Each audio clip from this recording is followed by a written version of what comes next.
ഏറെക്കാലമായി മലയാള സിനിമാ പ്രേക്ഷകർ കാത്തിരിക്കുകയാണ് ലാലേട്ടനെ ഒരു സാധാരണക്കാരനായി കാണാൻ. സിനിമാസ്വാദകരുടെ ആ സ്വപ്നം പൂവണിയുകയാണ് രജപുത്ര വിഷ്വൽ മീഡിയയുടെ ബാനറിൽ തരുൺ മൂർത്തി ഒരുക്കുന്ന പുതിയ ചിത്രത്തിലൂടെ. സാധാരണക്കാരനായി ലാലേട്ടൻ എത്തുന്നതോടൊപ്പം മറ്റൊരു സ്വപ്ന സാക്ഷാത്കാരം കൂടി സാധ്യമാവുകയാണ്. എക്കാലത്തെയും പ്രിയ ജോഡി ശോഭനയാണ് ചിത്രത്തിൽ ലാലേട്ടൻ്റെ നായികയായി എത്തുന്നത്. N360 എന്ന താൽക്കാലിക പേര് നൽകിയിരിക്കുന്ന ചിത്രത്തിൻ്റെ ഷൂട്ടിംഗ് തൊടുപുഴയിൽ ആരംഭിച്ചു. 80 ദിവസത്തോളം തൊടുപുഴയിൽ മാത്രം ഷൂട്ടിംഗ് ഉണ്ടാകും. റാന്നി, കോന്നി എന്നിവിടങ്ങളിലും തുടർന്ന് ഷൂട്ടിംഗ്. ഷൺമുഖം എന്ന നാട്ടിൻ പുറത്തുകാരനായാണ് ലാലേട്ടൻ ചിത്രത്തിലെത്തുന്നത്.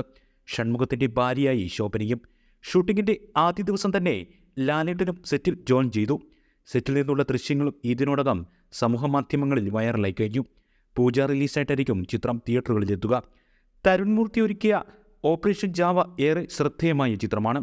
അതുകൊണ്ട് തന്നെ ഏറെ പ്രതീക്ഷയോടെയാണ് ഈ യുവ സംവിധായകനൊപ്പം ലാലേട്ടനും ശോഭനയും ചേരുന്ന പുതിയ ചിത്രത്തിനായി ആസ്വാദകർ കാത്തിരിക്കുന്നത്.